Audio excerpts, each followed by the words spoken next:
Divisional Accountant Officer, Important Questions, Part 2, Depreciation Sinking Fund Reserve, Reserve Fund, Secret Reserve. Causes of depreciation എന്നുള്ള പോർഷനിൽ നിന്നുള്ള questions ആണ്. Question number 21. Which asset are said to be depreciable? അപ്പം ഏതൊക്കെ അസറ്റിനെയാണ് നമുക്ക് depreciable എന്ന് വിളിക്കാൻ പറ്റുന്നത്? First, asset that are expressed to be used during more than one accounting period. അപ്പം എങ്ങനെയാണ് മോർ ദാൻ വൺ അക്കൗണ്ടിങ് പീരീഡിലേക്ക് നമ്മൾ യൂസ് ചെയ്യുന്ന അസറ്റുകളെ നമുക്ക് അതിനെന്ത് സംഭവിക്കും? ഡിപ്രീസിയേഷൻ സംഭവിക്കും. 2, ഹാവിങ് ലിമിറ്റഡ് യൂസ്ഫുൾ ലൈഫ്. എന്താണ് ലിമിറ്റഡ് യൂസ്ഫുൾ ലൈഫ്? ചെറിയൊരു കാലയളവിലേക്ക് യൂസ് ചെയ്യുന്ന അസറ്റുകൾക്കും ഡിപ്രീസിയേഷൻ സംഭവിക്കും.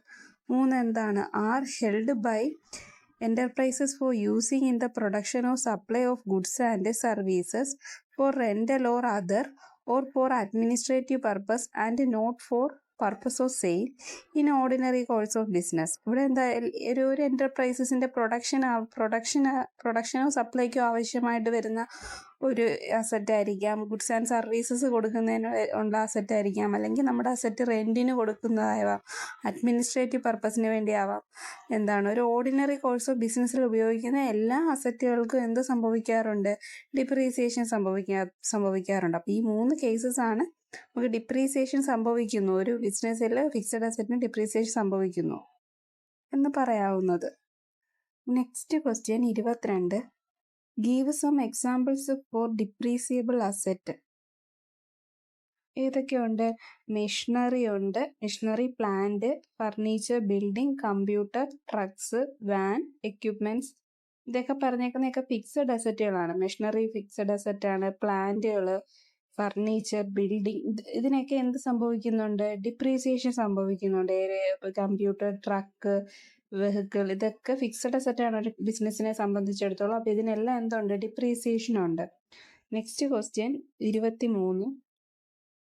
Dash is the allocation of depreciable amount which is the historical cost or other amount substituted for historical cost less estimated salvage value. അപ്പം ഏതൊരു amount allocate ചെയ്യുവാണ്, എന്തിന്റെ ബേസിലാണ്? Historical cost or other amount substitute for historical cost. എന്ത് less ചെയ്തിട്ട്? Salvage value less ചെയ്തിട്ട്. അപ്പം നമുക്കിവിടെ എന്താണ് ഹിസ്റ്റോറിക്കൽ കോസ്റ്റ്, എന്താണ് സാൽവേജ് വാല്യൂ എന്നൊക്കെ അറിയണം. ഹിസ്റ്റോറിക്കൽ കോസ്റ്റ് എന്ന് വെച്ചാൽ എന്താണ്?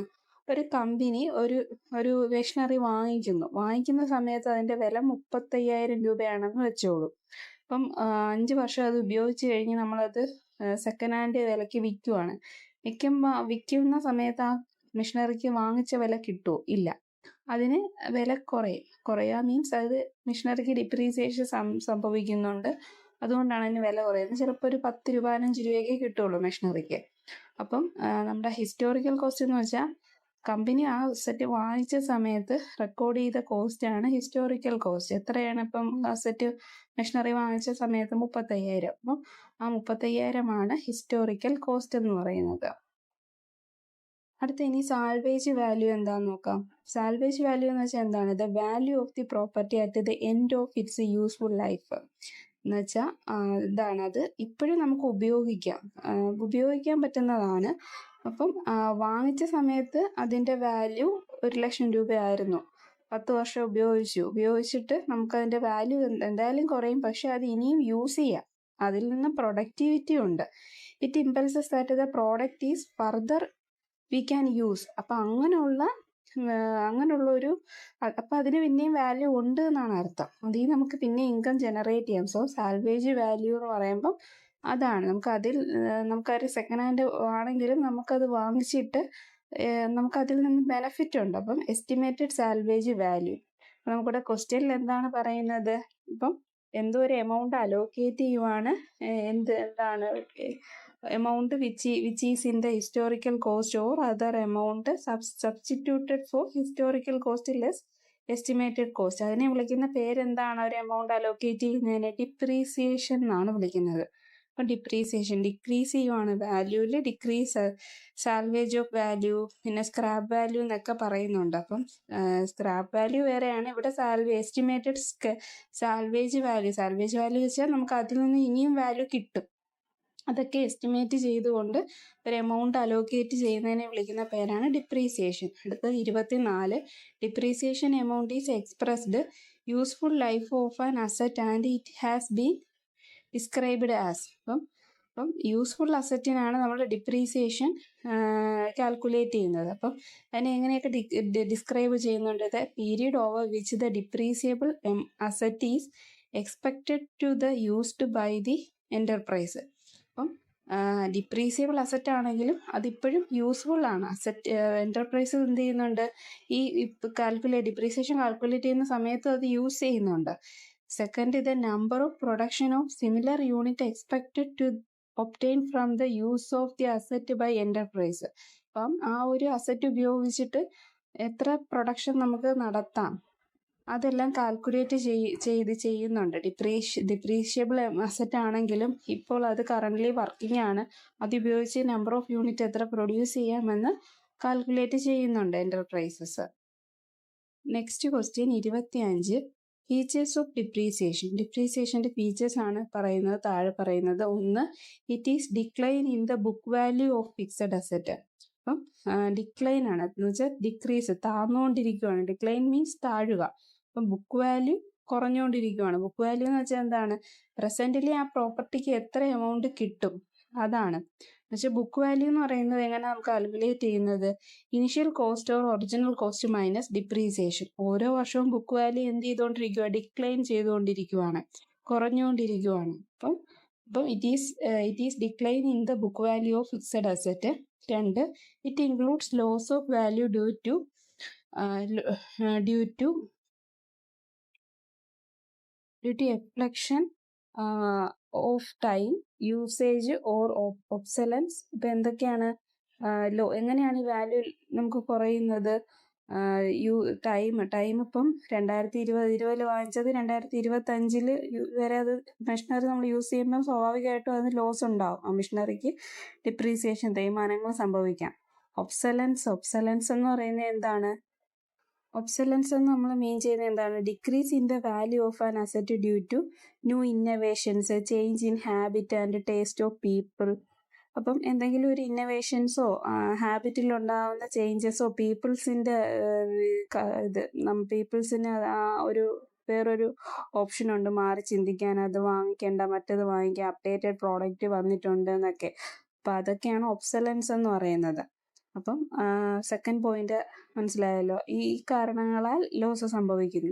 3, it is continuous process. Depreciation എന്ന് പറയുന്നത് ഒരു കണ്ടിന്യൂസ് പ്രോസസ്സാണ്. ഒരു മെഷീനറി നമ്മുടെ ബിസിനസ്സിൽ എത്ര നാൾ യൂസ് ചെയ്യുന്നോ അത്രയും നാൾ ഡിപ്രീസിയേഷനും കണ്ടിന്യൂ ചെയ്തുകൊണ്ടിരിക്കും. 4, it is expressed cost and hence it must be deducted before calculating taxable profit. അപ്പോൾ ഇതെന്താണ്? ഒരു എക്സ്പ്രസ്ഡ് കോസ്റ്റ് ആണ് ഇത്. Before calculating taxable profit.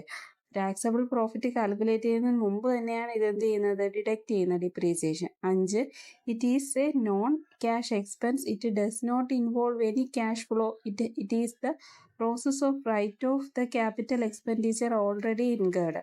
അപ്പം നമ്മളൊരു നോൺ ക്യാഷ് എക്സ്പെൻസസ് ആണ് എന്തെന്ന് പറയുന്നത്? ഡിപ്രീസിയേഷൻ എന്ന് പറയുന്നത്. അപ്പോൾ എടുത്ത് ചോദിക്കാം, depreciation is a dash type of expenses. Non cash expenses ആണ്. It does not involve any cash flow. അവിടെ ക്യാഷ് ഫ്ലോ വരുന്നതോ പോകുന്നതോ അങ്ങനെ ഒന്നും കാണിക്കുന്നില്ല. പക്ഷേ is the process of writing the capital expenditure already. അപ്പം നമുക്കൊരു ക്യാപിറ്റൽ എക്സ്പെൻഡിച്ചർ ആയിട്ട് ആണ് നമ്മളതിനെ റൈറ്റ് ചെയ്യുന്നത്. ബുക്സ് ഓഫ് അക്കൗണ്ടിലൊക്കെ ഒരു ക്യാപിറ്റൽ എക്സ്പെൻഡിച്ചർ ആയിട്ടാണ് കാണിക്കുന്നത്. അപ്പോൾ ഇത്രയാണ് അതിൻ്റെ ഫീച്ചേഴ്സ് എന്ന് പറയുന്നത് ഡിപ്രീസിയേഷൻ്റെ. Next question 26, a business firm by a machinery of ₹1 lakh on April 1, 2024. In the year 2024, a new machinery of the machine arrived in the market. As a result of the machine brought by the business firm because outdated, it resultant decline in the value of old machinery is caused by option A, depletion, amortization, obsolescence, abnormal facts. അപ്പം എന്തൊക്കെയാണ് ഇതിൽ ഓപ്ഷൻസിൽ പറഞ്ഞേക്കുന്നതിൽ നമുക്ക് ഇതുമായിട്ട് ബന്ധപ്പെടാൻ പറ്റുന്നത് നമ്മൾ പഠിച്ചു.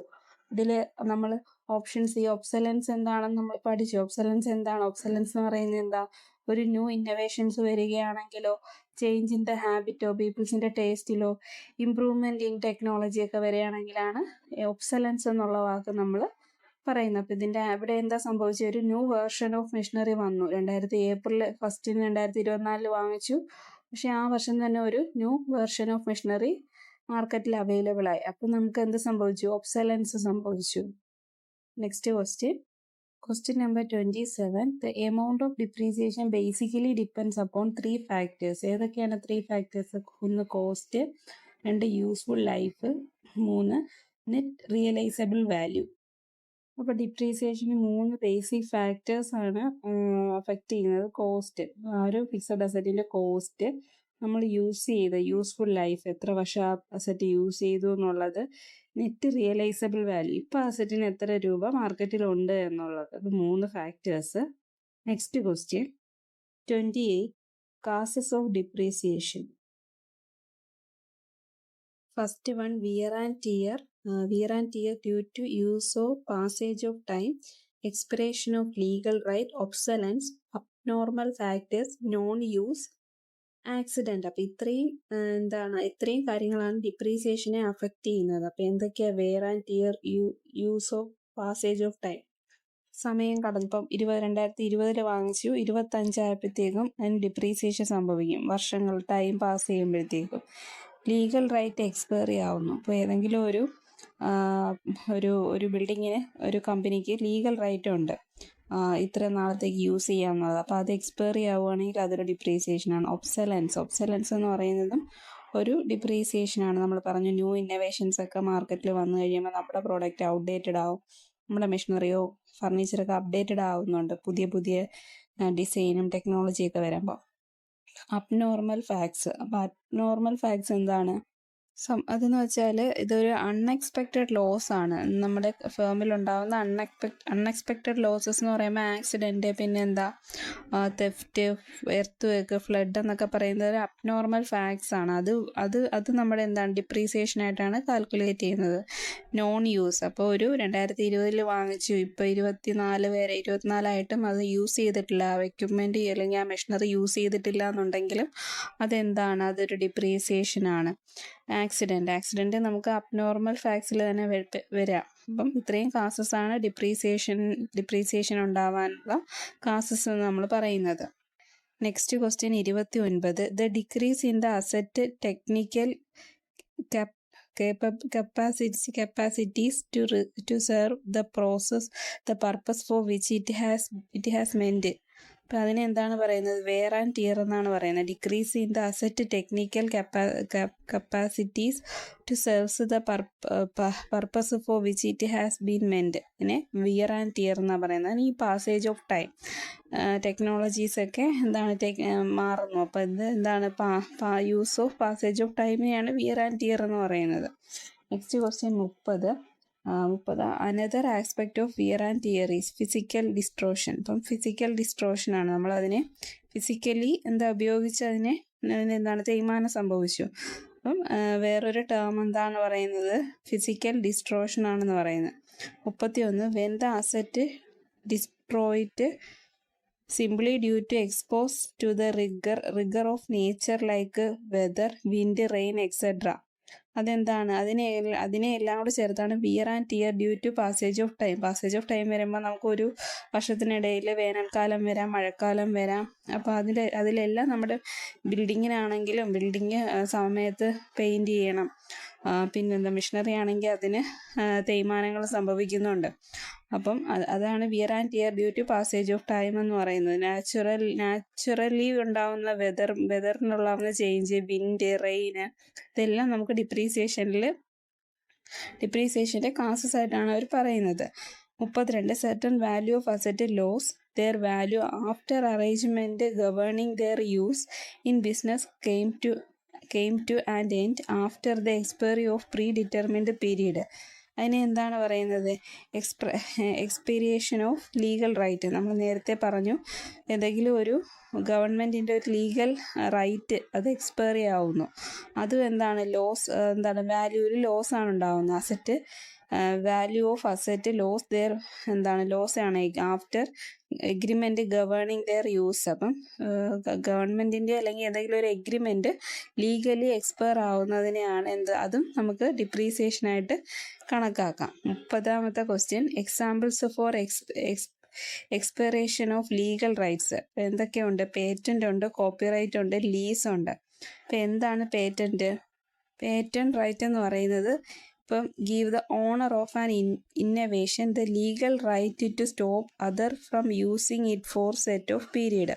അപ്പോൾ ഏതെങ്കിലും ഒരു ഇന്നവേഷൻ, ഒരു കണ്ടുപിടുത്തത്തിന് ഓണർക്ക് കൊടുക്കുന്ന ഒരു റൈറ്റാണ്. അത് വേറെ ആർക്കും അത് ഉപയോഗിക്കാനുള്ള ഇതില്ല. ഉപയോഗിക്കണമെങ്കിൽ ഈ പേറ്റൻറ്റ് റൈറ്റ് വേണം. എന്ന് വെച്ചാൽ അതിന് മണി വാല്യൂ ഉണ്ടെന്നാണ് പറയുന്നത്. ഇപ്പോൾ ഒരു ഇന്നവേഷൻ, ഇപ്പോൾ ബൾബ് കണ്ടുപിടിച്ചതിന് ഒരു പേറ്റൻറ്റ് കൊണ്ട് ഇന്നവേറ്റ് ചെയ്ത ആൾക്കൊരു പേറ്റൻറ്റ് കൊടുക്കുന്നുണ്ട്.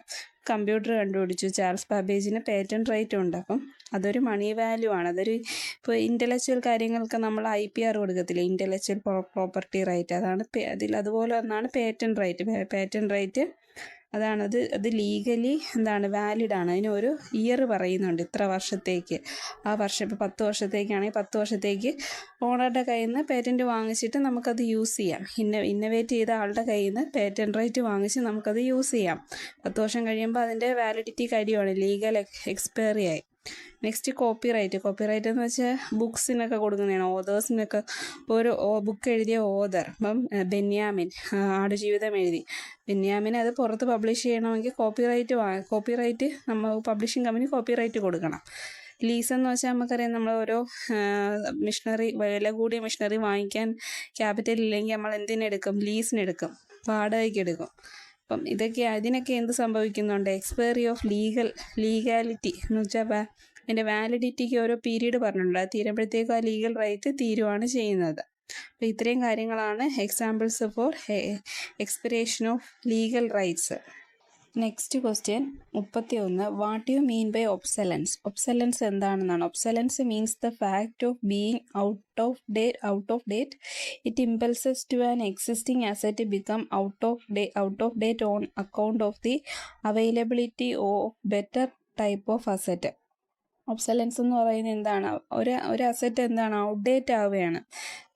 മാർക്കറ്റിൽ പുതിയൊരു ഇന്നവേഷൻ വന്ന് നമ്മുടെ കയ്യിരിക്കുന്നത് ഔട്ട്ഡേറ്റഡ് ആവുകയാണ് ചെയ്യുന്നത്. അപ്പോൾ അങ്ങനെ ഔട്ട്ഡേറ്റഡ് ആവുന്നതിനെ പറയുന്ന പേരാണ് ഒബ്സലൻസസ്. അപ്പം 32ാമത്തെ ക്വസ്റ്റ്യൻ, ഒബ്സലൻസസ് എറേസസ് ഡ്യൂ ടു. എന്തൊക്കെ കാര്യങ്ങളിലാണ് ഒബ്സലൻസ് ഉണ്ടാവുന്നത്? ഒബ്സലൻസ് ഉണ്ടാവുന്നത് 1. Technical changes. 2. Improvement in production method. 3. Change in market demand for the product of services output of the asset. Legal or other descriptions. Technology change ആവുന്നു, ഇപ്പോൾ obsolescence സംഭവിക്കാം.